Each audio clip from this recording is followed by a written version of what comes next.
Ta-da! And welcome to Josef's Model Railway and Toy Room. Thank you so much, as always, for joining me. As always, just a spot of housekeeping. You don't need to like, follow, or subscribe to any of my videos. I just put them out there where I can, and I have a holly jolly great time doing so. I suppose it's also just a little bit of archival footage for future generations. And also, it's magnificent free storage to keep all your wonderful videos. Now, in today's video, we are looking at part one, possibly I think this is actually part two, of building our canal. I say that because I do remember the original one was where we were out in the shed taking a saw and cutting in this thing, and that was during when we were doing the baseboard and laying the track down with the laser, and that was way back in video number 30 or 40 or something like that. And if you look somewhere on the screen in this direction, there'll probably be a link for it to take you back to how we ended up here. But we've had some progress since then, and I really should have snapped this up into a few different videos. However, here we are. So much so that we have the edging on. We also have had our deep pour on, and at the moment, we are looking pretty good. It's still far from finished. There's a lot more additional scenery and things we need to do, but I can't quite get to that yet, because I need to do the rest of these sections and scenes. So they'll all come together as the rest starts terraforming around us. However, in the meantime though, we have at least got this far, and we have got plenty of footage I need to be sharing with you and some top tips I learnt during this little process. So let's literally get your swimming togs on, or your budgie smugglers, or whatever you like to call them, and let's dive on in.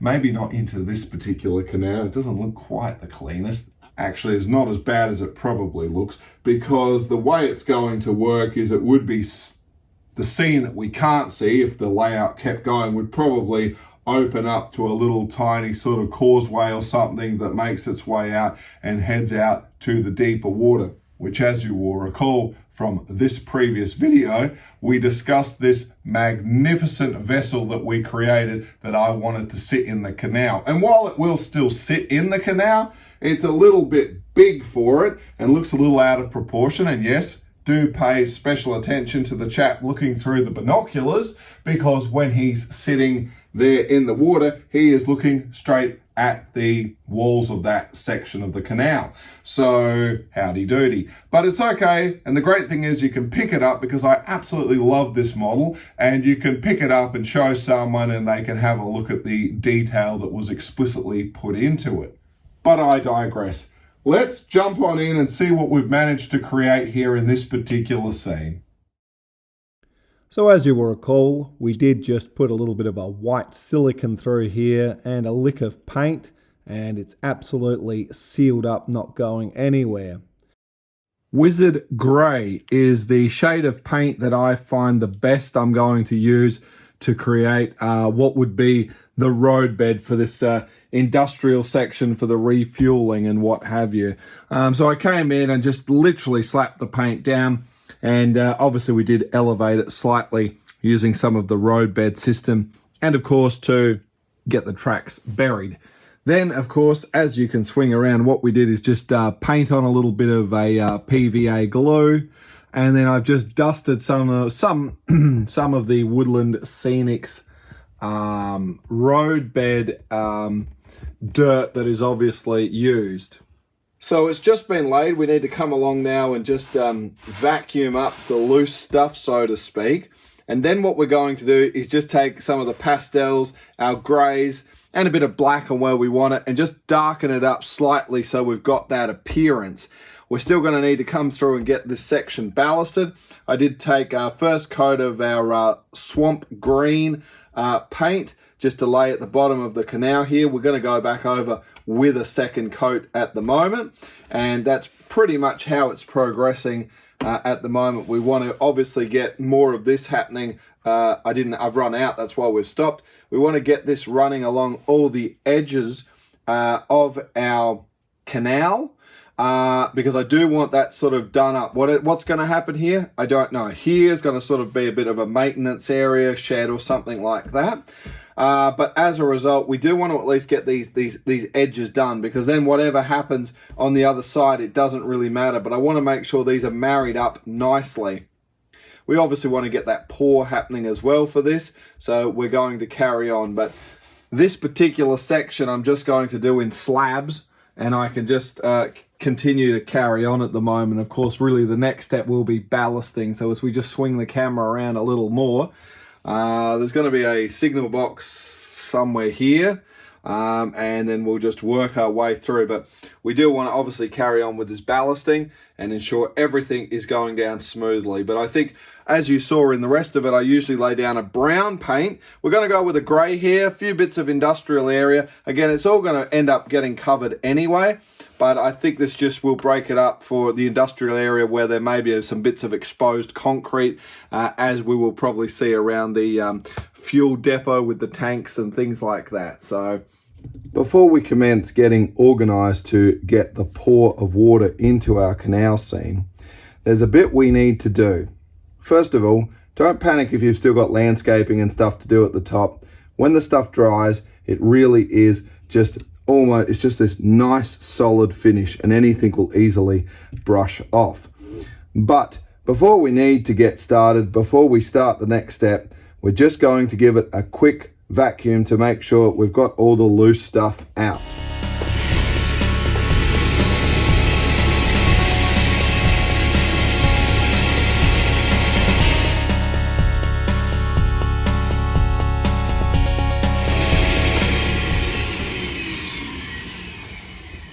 Now, once that's done, just go around and make sure you've got the majority of everything out. It's not imperative, just makes it a bit easier. So remember, to get the finish, this was a piece of timber, and then to sort of fill around joins and that, we've just used your standard sort of silicone around here, and it's gone in quite thick, as you can see, and I've sort of just filled in the joints underneath, so we shouldn't have any form of leaking anywhere. And then it's just had a few good solid coats of paint. Now, from this point, we could all say, well, that's quite sealed. However, even though it does say it's non-shrinking with the Woodland Scenics Deep pour, there is a little bit of shrinkage that can happen. So as a result, there's some additional prep work I like to do. And particularly, remember, with these laser cut canal walls here, it's basically that sort of MDF material. Now that's going to soak in, and even though we have given them a lick of paint, we can't say it's sealed. Now we don't have to seal the whole thing, but we just need to seal the bottom up to make the most of what's going to happen to give us a nice level canal finish. So my tip is, grab yourself some of the realistic water from Woodland Scenics. That code is C1211. And what we're going to do is just basically applying a reasonably thin layer, but it's also going to act as the sealer. We're also going to take the brush, and we're just going to brush it and tease it around here. That way it's sort of created a bit of a sealer around the actual laser cut timber. Now don't worry, you'll probably notice me brushing around quite high when really the focus will be to have water running down the middle. We can come back with our dirt and our static grass to create the reeds and the used look we're going for. We can build that straight on top of the product. So that's not a problem at all. We just want to try and create a bit of a sealing solution. Now remember, the fiddle yard is directly underneath this canal. However, do take precautions, plastic container lid or something. Slip it underneath just in case there are any problems, because there is a little lip about this far that overhangs that beautiful green carpet, and I don't want it. What's happening with this bit? Don't worry about that at the moment. So what we're going to do, we don't need much of the product. We're just going to pour it in. Now this realistic water is what we've used on the coastal scene. We used it on the golf course to create the dam. We've used it at the equestrian jump scene. This is basically what I used for everything. The only reason I'm not doing it to complete the scene on the deep pour is that I had already purchased this well before I discovered this one.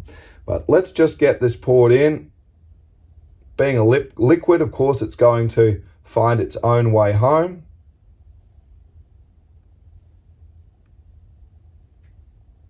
And we want to work with it reasonably quick. We don't need to worry about tinting because we're going to come back a little later. But this is just going to fill in a lot of the little gaps where the silicone is. Oh dear, that's a little bit of a disaster.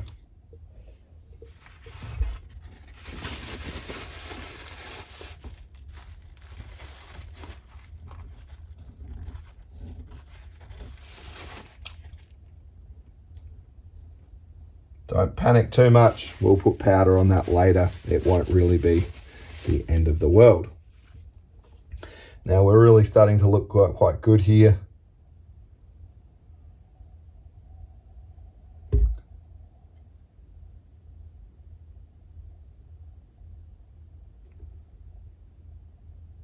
And while it's just sort of settling down, I can see I can't quite get to that bridge. So while it's settling down, we're just going to take a brush. And I just want to commence getting some of the liquid, and I just want to start doing these walls a bit. Doesn't have to be perfect. We're basically just trying to get the sides wet. So it looks like when low tide comes, you've still got that excess moisture there.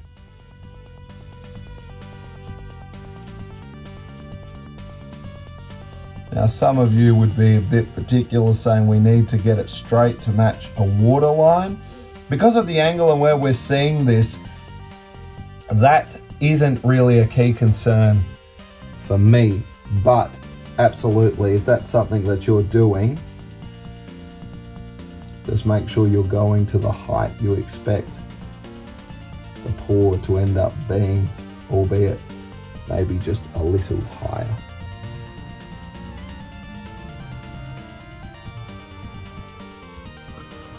So again, we're just going to take that brush and just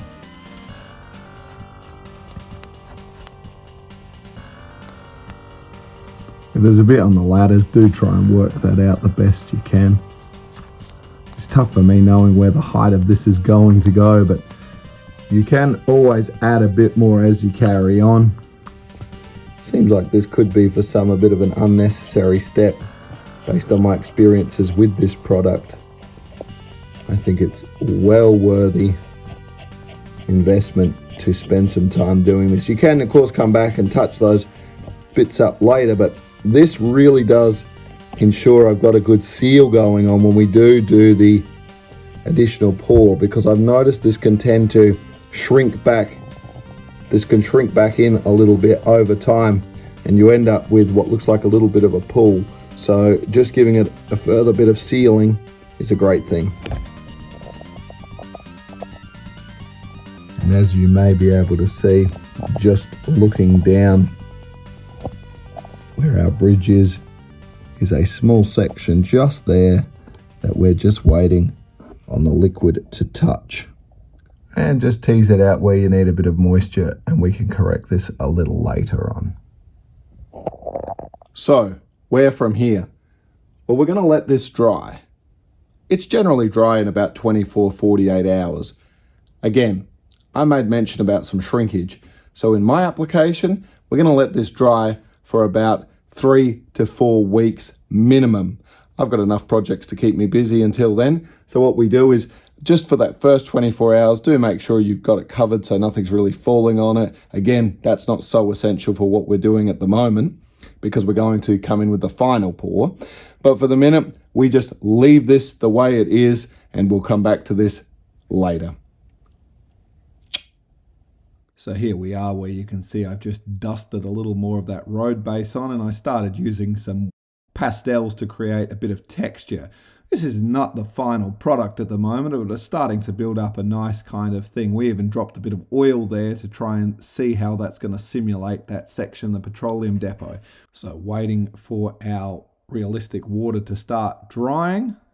A bit more has arrived, and of course applying it, we're just using a little bit of our wet water, which is just water mixed with dishwashing liquid, and of course just our standard PVA diluted with water and a drop of dishwashing liquid to let that sit. We then pick up some of these bollard moorings from Artite, and we just pop them onto the edges, and pretty much that's what's going to bring us to the final product at the moment. And we're continuing with that disused section of line, but not quite sure what's happening here yet.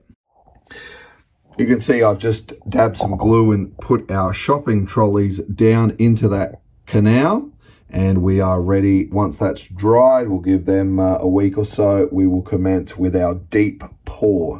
One tip regarding the mixing chart and measurements and all of that, I'm only going to be doing one pour, and I've done the calculations anyway, give or take about 5 to 10 mil difference. But honestly, when it comes to this, we'll see in the video, I'm just going to take both and use maximum bottles. They've been calculated out anyway to be the maximum you can provide, which is basically what I need. So we're going to skip away with complex measurements and just use it all up. Whatever we don't need, just chuck out. No one else has said that, I'm telling you that. But today's video, I thought, as you can see, and we'll get that boat out of the way, we've come along with some of our UTX trunking. Well, we've cleaned it, we've prepped it, there's no more I can do. It's time we're going to do our deep pour. You may not notice it from this angle, but this is the best place for the camera. We do have an oily barrel, couple of shopping trolleys, and a tire in that lowest section. We'll be using the Woodland Scenics Deep Pour Water Murky for this one. And as mentioned before, we have a pretty comprehensive series of instructions, and if you need to add additional water tints, so be it. Again, as I've made quite clear, I'm just going to pour 100% of both products, which would bring us to the maximum anyway, and we'll add it as needed. What I don't use, we will just discard. I don't have any additional water features other than this. So what we need to do is make sure any air conditioning is not on, which of course we won't have any of that in the room, and we need to warm these bottles up. So we'll just fill a bowl up with just regular hot water from the tap, and we need to let that sit for 15 minutes. Right, so we've just returned. The bottles just feel that little bit nice and warm at the moment. We don't shake it. We just tilt it back and forth. We obviously have our stirring sticks, and they've given us 2 sets of gloves. I'll pop a set of gloves on. We have our rudimentary markings accordingly for how this is supposed to work. So here we go. It's supposed to fit into 1 cup. Again, we're going to pour, and there should be a dome that's going to appear as we're pouring. We let the dome settle.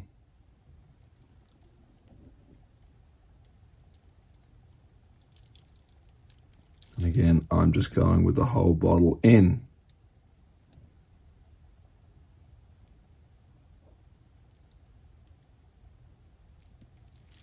Now we'll take our activator.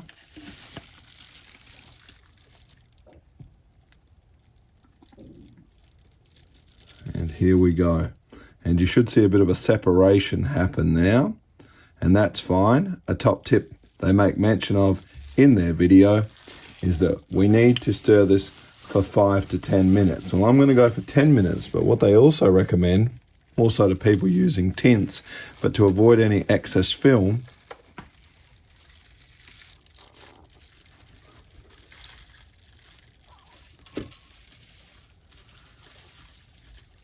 we now commence stirring. So I'll request a timer, 5-minute timer. 5 minutes, counting down. Marvelous. So what we're going to do, we're going to stir it for 5 minutes. Of course, if you are adding some sort of a tint, you want to stir for the first 60 seconds, then add the tint. But they make mention that for best results and to avoid a film building up on top is to stir for 5 minutes, then cover this cup with something for 5 minutes, come back and stir another 5 minutes. And that's exactly what our plan is going to be. And hopefully you should develop some reasonably good muscles after this process, a bit like if you're making your own butter, or perhaps one of the softer cheeses.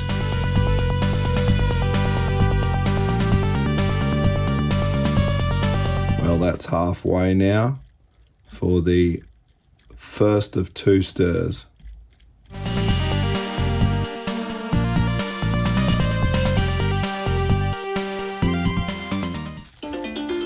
That's 5 minutes.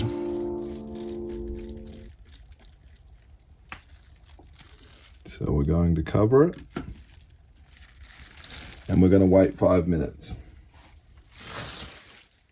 Okay, well that's 5 minutes. So we'll remove this top we had on it. Take our final stirrer that they've given us.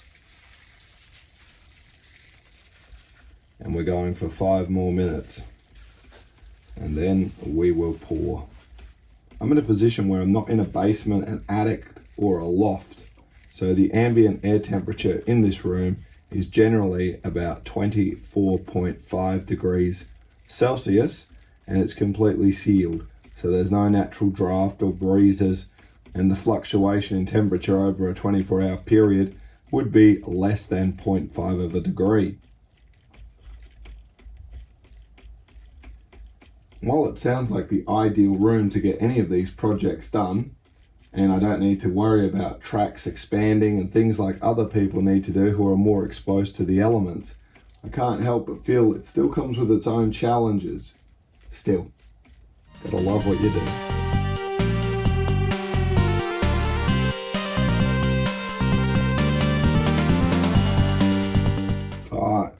Five, 4, 3, 2, 1, 0. And I think my arm is now going to probably fall off. And now we can commence the pour.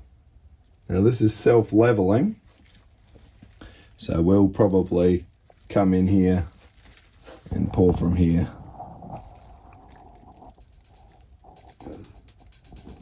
I'm going to go nice and slow.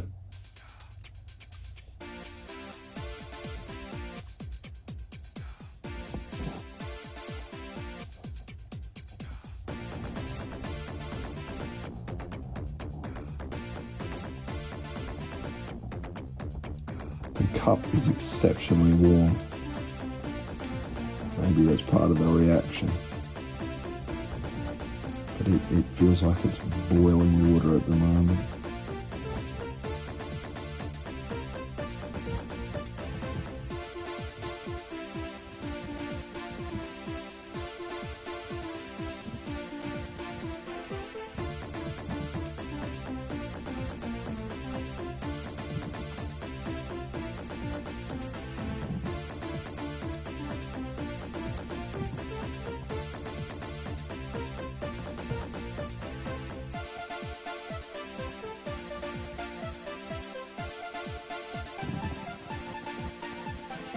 Some of you were wondering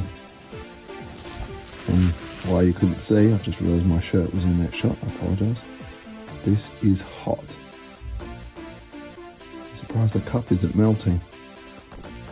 The reason we're going slow is just that we don't want it to build up too quickly at one side. We want it to be rolling on down the back. So much so you can probably see the steam coming off of this at the moment. But we're now getting to the back now, which is just a bit I want to control. I still want to keep some of that exposed.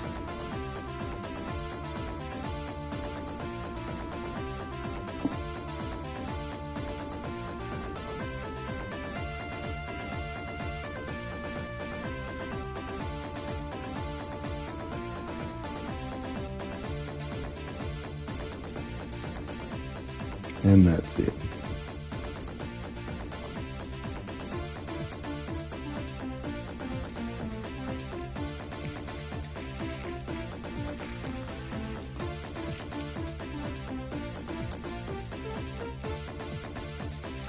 incredibly hot. You can probably actually see in that picture the vapors or the steam or whatever this is coming out of it. I wasn't expecting that. I hope my stuff doesn't melt as a result. But that is something I was definitely not expecting. I was also keen to put a cover on it to keep the dust off. I'm just concerned that may well cause droplets at the top. There is an immense amount of heat coming off of that I certainly had not been explained that was going to happen. I do have an emergency tray underneath in case we do puncture a leak somewhere, and that's exceptionally unlikely. I would usually at this point come along with a brush and just tease some of the water out. I think I still will.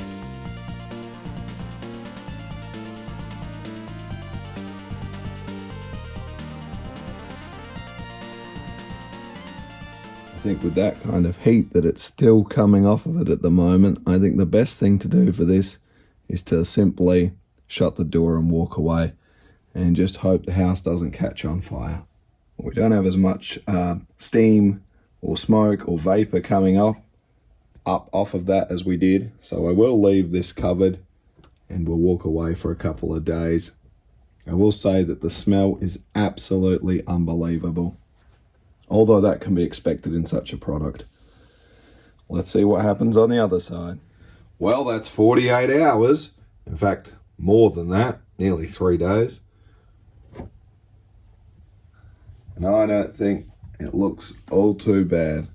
A couple bits of debris here, which I'm not too worried about the front bit because we've got the boat sitting there, and I think I may just add a little bit of movement over here accordingly. But all in all, that's not a bad result, particularly considering our focus is really just at the back here, and the rest of we're going to be distracted with other things going around here. So all in all, I don't think that's too bad at all. But I still cannot get over the amount of heat that was dissipating during the pour to the point that can be quite dangerous. So please do make sure to be aware of that. And it's probably based on the fact that I was using the entirety of the 2 canisters of liquid. Just a few quick parting shots here for you. I do still have this crane, which we'll talk about later on. I think we'll come back. This video is far too long, that needs to sit somewhere here. I did just drop it in, but as you can see, while it does fit, it is a little out of proportion of what it could be doing. But you can see it's easy enough just to lift up, out, and we'll carry on as needed. So as you can see here, this is part of this derelict line that we still need to sort out, which as you can see, a shed's been placed there now. But looking up the line would still be active. I may put an old railway station on this side, and there is the disused line piece up heading over to the rail trail over at the coastal scene. We've still got our personal flotation devices that still need to be added in these cabinets, and there'll probably be one located here and or over on the other side, so we'll come back to that. So still plenty more to do, but I think you can get the idea of what we're trying to chase here. And even if we come into the deeper section, you can still see, we can still see the base. Well, as you can see, there's still plenty more that we're going to need to finish off. You can see where I've been playing with some texture and stuff like that. We'll need to add a little bit of the greenery and static grass, but we'll start to work on that now we've got it. And of course, we can start the next section now that we have a signal box in, because moving forward in the series of videos, our key marking pins for our gantries is obviously going to be our next major project we're going to be tackling. So all in all, the canal looks absolutely fantastic, and I think we'll be ready to see a whole lot more fun on this layout soon. Again, Artite were the ones that did these particular bollard style moorings, so if you'd like to check that out, please jump onto their website. They've provided nice little touches to this layout as it keeps going. Now I can't think of a better place for that seagull to be in this particular scene.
Well, girls and boys, ladies and gentlemen, that's now going to conclude yet another video.